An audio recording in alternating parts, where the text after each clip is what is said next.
अस्सलाम वालेकुम। सबास best classes में आज हम इंशाअल्लाह 3 टाइप के चोंगे बनाना सीखेंगे। ये चोंगे अगर आपको पसंद आते हैं तो वीडियो को लाइक कीजिए, वीडियो को अपने ग्रुप्स में शेयर कीजिए और अगर अभी तक मेरे चैनल को आपने सब्सक्राइब नहीं किया है तो सिर्फ एक बार सब्सक्राइब करके बेल आइकॉन भी ज़रूर प्रेस कीजिए। तो देखिए, हम इसे बनाने के लिए सबसे पहले गेहूँ का आटा गूंथते हैं। तो गेहूँ का आटा गूंथने के लिए हमने 2 कप गेहूँ का आटा लिया और उसमें ½ टी स्पून इलायची पाउडर डाल दिया और ½ टी स्पून नमक हम डाल देंगे और 2 टेबलस्पून दूध की मलाई डाल दीजिए। अगर मलाई नहीं डालना चाहते हैं तो आप स्किप भी कर सकते हैं और आधा कप दूध डाल दीजिए। दूध डालने की वजह से ये चोंगे बहुत ही नरम बनेंगे और मज़ेदार। फिर 2 टेबलस्पून आप इसमें घी ऐड कर दीजिए। सभी चीज़ों को अच्छी तरह से मिक्स कर लीजिए। देखिए, हमने सभी चीज़ों को अच्छी तरह से मिक्स करना है। फिर बाद में थोड़ा सा दूध और थोड़ा सा पानी डालकर आटा अच्छी तरह से गूंद लीजिए। आटे को अच्छी तरह से नरम कीजिए, अच्छी तरह से इसे मालिश कीजिए। देखिए, हमने आटा गूंद लिया है। अब हम इसे ढककर कुछ देर रखेंगे। तब तक हम चाशनी बनाते हैं गुड़ की। तो हमने 1.5 कप यानी 1.5 कप गुड़ लिया और फिर इस गुड़ में हम डालेंगे 1 कप पानी और इसे हम पका लेंगे। इसे आप पकने दीजिए। देखिए, ये गुड़ पक रहा है, पिघल रहा है। फिर उसके बाद आप इसमें 1 टेबलस्पून देसी घी डाल दीजिए और ½ टी स्पून हरी इलायची का पाउडर डाल दीजिए। आप चाहें तो इस गुड़ की चाशनी को छान भी सकते हैं। अगर आपको डाउट है कि इसमें गुड़ में कचरा होगा तो आप इसे छान लें।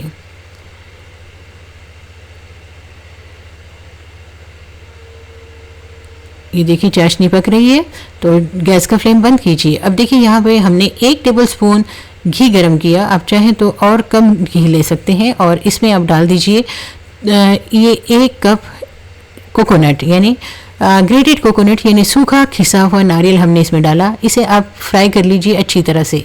तो और जब ये फ्राई हो जाएगा तब आप इसका गैस का फ्लेम बंद कीजिए और इसे निकाल लीजिए। एक्सेस जो घी है उसे आप निकाल कर साइड में कर लीजिए, वो किसी और काम में आ जाएगा। अब हम आटे से रोटी बनाते हैं। तो गूंधा हुआ आटा लीजिए और गूंधे हुए आटे पर थोड़ा सा मैदा लगाइए। उसका पेड़ा बनाकर हमने इस पर मैदा लगाना है। फिर उसके बाद इसकी रोटी बेल लेनी है। रोटी थोड़ी सी मोटी होनी चाहिए, थोड़ी सी मोटी रोटी बेलिए और फिर इसे आप गरम तवे पर डालकर सेक लीजिए। देखिए, तवा हमने गरम किया था, फिर उसके ऊपर हमने थोड़ा सा ऑयल लगा लिया है। तेल लगा लीजिए और तेल लगाकर दोनों साइड से अच्छी तरह से सेक लीजिए। ठीक है, और अब मैं इस पर थोड़ा सा घी लगा रही हूँ। आप चाहे तो तेल भी लगा सकते हैं। घी या तेल आप अपनी पसंद के हिसाब से लगा लें और दोनों साइड से इसे सेक लें। तो देखिए, हम दोनों साइड से इसे सेक रहे हैं। अच्छी तरह से इसे सेक लीजिए और फिर इसे निकाल लीजिए। देखिए, ये चोंगेदान है। इस तरह का चोंगेदान बाजार में मिल जाता है। इस चोंगेदान पर ये बनाई हुई गरम रोटी रखिए और फिर बेलन से इसे बेल लीजिए। ठीक है, बनाई गई रोटी रखिए और बेलन से इसे इस तरह से बेल लीजिए प्रेस करते हुए। अगर आपके पास इस तरह का चोंगेदान नहीं है तो आपने क्या करना है वो भी मैं आपको आगे बता रही हूँ। तो देखिए, इस तरह से हमें प्रेस करते हुए बेल लेना है। अब इस रोटी को निकालिए। देखिए, ये हमारे पास रोटी अब तैयार है यानी चोंगा तैयार है। अब हम आपको दूसरा तरीका बताते हैं। तो देखिए, हमने फिर से उसी तरह से सिंपल एक रोटी बेलना है, तवे पर डालना है और फिर इसे दोनों साइड से सेक लेना है। ठीक है, तवे पर डालिए, दोनों साइड से अच्छी तरह से इसे सेक लीजिए और सेक कर आपने इसे एक प्लेट में निकाल लेना है। ठीक है, इसे एक प्लेट में निकाल लीजिए और गरम गरम रोटी पर ही इस तरह से यानी 2 उंगलियों की मदद से इस तरह से डिज़ाइन बना लीजिए, क्योंकि गर्म रोटी थोड़ी सी नरम होती है और इसमें डिज़ाइन आसानी से बन जाता है। इसीलिए गर्म रोटी पर आपने इस तरह से डिज़ाइन बना लेना है। अगर आपके पास उस तरह का चोंगेदान नहीं है तो आप इस तरह से चोंगे बना सकते हैं। ठीक है,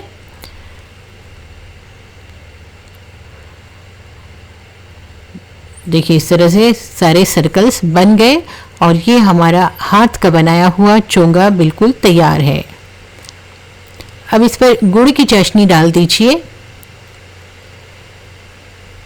आप चाहें तो गुड़ की चाशनी को थोड़ा सा पतला भी रख सकते हैं। फिर उसके बाद आपने इस पर गुड़ की चाशनी डाल देना है। ये चोंगेदान से बनाया हुआ चोंगा है जिस पर हमने ये चाशनी डाल दी है।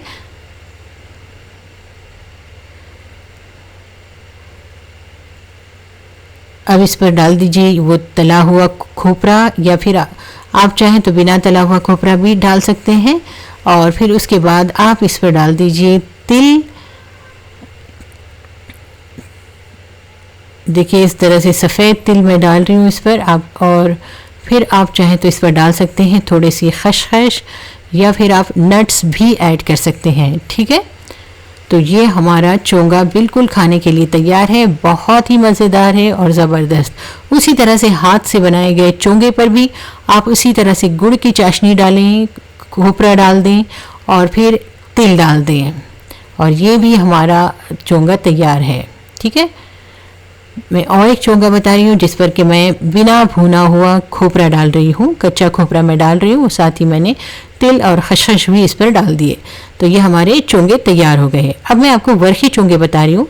तो वर्खी चोंगे बनाने के लिए हम 2 कप मैदा लेंगे, और 2 कप मैदे में हम क्या करेंगे, ½ टीस्पून नमक डालेंगे और 2 टेबलस्पून देसी घी डाल देंगे, और सभी चीज़ों को अच्छी तरह से मिक्स करेंगे। अपने हाथों से इसे अच्छी तरह से मिक्स कीजिए ताकि घी और मैदा अच्छी तरह से मिक्स हो जाए। फिर उसमें 1 टेबलस्पून दूध की मलाई डाल दीजिए और आधा कप दूध डाल दीजिए। सभी चीज़ों को अच्छी तरह से मिक्स कीजिए, और फिर इसमें थोड़ा थोड़ा पानी डालकर आटा गूंद लीजिए। देखिए आटा हमने इस तरह से गूंद लेना है, अच्छी से मालिश कीजिए। ना बहुत सख्त होना चाहिए आटा, ना बहुत नरम। तो आप इसे ढक कर 15 मिनट रखिए। 15 मिनट बाद हम इस आटे को निकालेंगे और फिर से थोड़ी सी मालिश करेंगे, और मालिश करके हम इसके 10 इक्वल साइज़ के पेड़े बना लेंगे। ठीक है, 10 इक्वल साइज़ के इस तरह से पेड़े बना लीजिए, उन्हें बराबर कीजिए।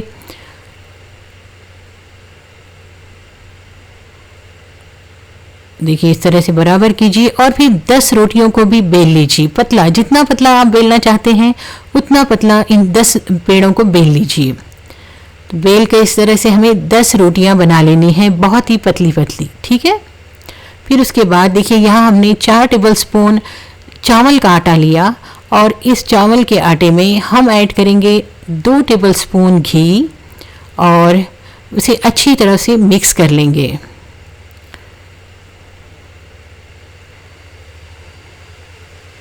साथ ही हम इसमें 1 टेबलस्पून तेल डालेंगे। तेल डालकर भी अच्छी तरह से इसे मिक्स कीजिए।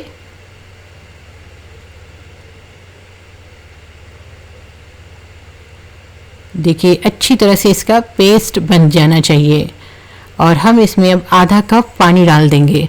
आधा कप पानी डालकर भी इसे अच्छी तरह से मिक्स कर लीजिए। ठीक है, और अब इस मिक्सचर को आप इन रोटियों पर लगा दीजिए। 1 रोटी लीजिए, उस पर ये मिक्सचर लगाइए, फिर उसके बाद दूसरी रोटी उस पर रख दीजिए। फिर ये चावल के आटे का मिक्सचर लगाइए दूसरी रोटी पर, फिर उस पर तीसरी रोटी रख दीजिए। इसी तरह से फिर चौथी रोटी रखिए, उस पर चावल के आटे का मिक्सचर लगाइए, फिर 5वीं रोटी रख दीजिए। इसी तरह से हमने 10 रोटियां भी रख देनी है, यानी एक पर एक 10 रोटियां रखनी है, और बीच में हमने ये चावल के आटे का मिक्सचर लगाते जाना है। इसी तरह से सारी 10 रोटियां रख दीजिए। ठीक है,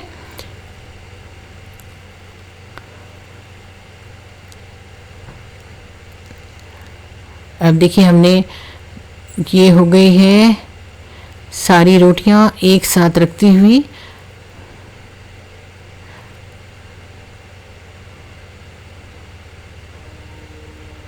अब आखिरी रोटी को भी हमने थोड़ा सा चावल का ये मिक्सचर लगाया, और उसके बाद इसे रोल कर लीजिए। इस तरह से इसका रोल बना लीजिए।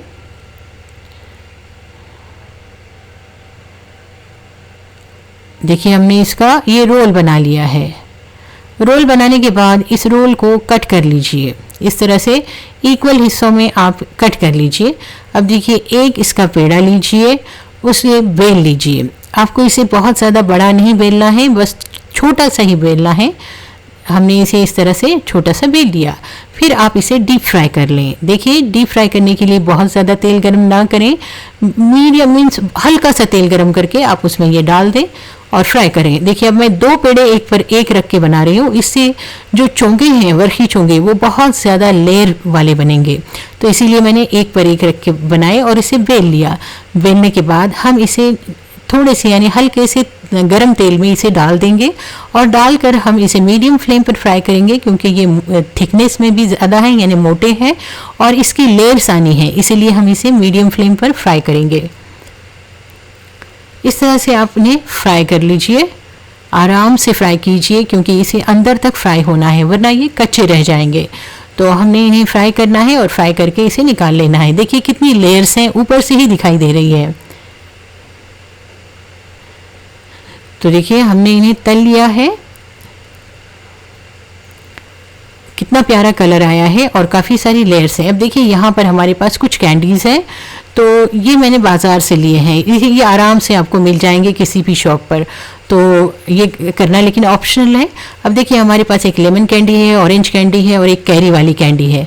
तो ये जो ऑरेंज कैंडी है मैं इसे पीस रही हूँ, इसे इस तरह से पीस लीजिए और लेमन कैंडी को भी आप इसी तरह से पीस लीजिए। ये तीनों कैंडीज़ को आपने पीस लेना है, ठीक है। देखिए हमने तीनों कैंडीज़ को हमने पीस कर रख लिया है।